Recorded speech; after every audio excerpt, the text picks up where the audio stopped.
इस्लाम की तारीख ऐसे अजीम वाक़यात से भरी हुई है जो ईमान, कुर्बानी, वफादारी और अल्लाह और उसके रसूल से बेमिसाल मोहब्बत की जिंदा मिसालें हैं। ऐसा ही एक वाक़या है शब हिजरत का, जब हज़रत मोहम्मद ने अल्लाह के हुक्म से मक्का से मदीना की तरफ हिजरत का इरादा फरमाया। कुफार कुरैश को जब यह खबर पहुंची कि मोहम्मद दीन इस्लाम को मदीना में फैलाने जा रहे हैं, तो उन्होंने एक खौफनाक साजिश की। तमाम कबाइल से एक एक नौजवान मुंतखब किया गया ताकि वो रात के वक्त रसूल अल्लाह के घर का मुहासरा करें, और जैसे ही आप बाहर निकलें सब मिल कर वो आपको कत्ल कर दें। मकसद ये था कि खून का इल्ज़ाम किसी एक कबीले पर ना आए। मगर अल्लाह ताला ने अपने महबूब की हिफाजत का खास इंतज़ाम फरमाया। रसूल अल्लाह ने उस रात अपने चचाजाद भाई हज़रत अली को बुलाया। आपने फरमाया, अली, आज रात तुम मेरे बिस्तर पर सो जाना। यह हुक्म सुनकर हज़रत अली ने फौरन सवाल किया, या रसूल अल्लाह, क्या आप बखैर वाफियत मदीना पहुंच जाएंगे? आपने जवाब दिया, हाँ इंशाअल्लाह।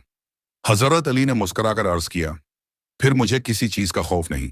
सोचें, कैसी बेखौफी थी, कैसा कामिल ईमान था। हज़रत अली को अच्छी तरह मालूम था कि वो लोग रसूल अल्लाह को कत्ल करने आ रहे हैं। अगर वो बिस्तर पर सोए होंगे तो मुमकिन है कि वही शहीद कर दिए जाएं। मगर उनकी जुबान पर शुकवा ना आया, चेहरे पर कोई खौफ ना था, क्योंकि वो जानते थे कि जिस काम के लिए रसूल अल्लाह बुला रहे हैं वो मामूली नहीं, बल्कि यह वफा, एसार और देन के लिए कुर्बानी का मौका है। हज़रत अली न सिर्फ बिस्तर पर सोए, बल्कि रसूल अल्लाह की वो इमानतें भी वापस करने की जिम्मेदारी ली जो कुफ्फार ने खुद उनके पास रखवाई थी। रसूल अल्लाह लोगों की इमानतों में खयानत नहीं करते थे, और मदीना रवानगी से पहले ये सब अमानतें वापस करना जरूरी था। हज़रत अली ने कई दिन मक्का में क़याम किया, एक एक करके सब अमानतें असल मालकान को वापस की, और फिर खुद भी मदीना की तरफ हिजरत की।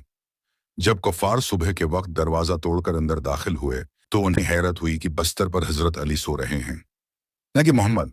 वो गुस्से से बुफर गए, मगर अल्लाह ताला की हिफाजत ने रसूल अल्लाह को बचा लिया, और हज़रत अली ने दुनिया को दिखा दिया कि वफादारी और कुर्बानी का असल मफहूम क्या होता है।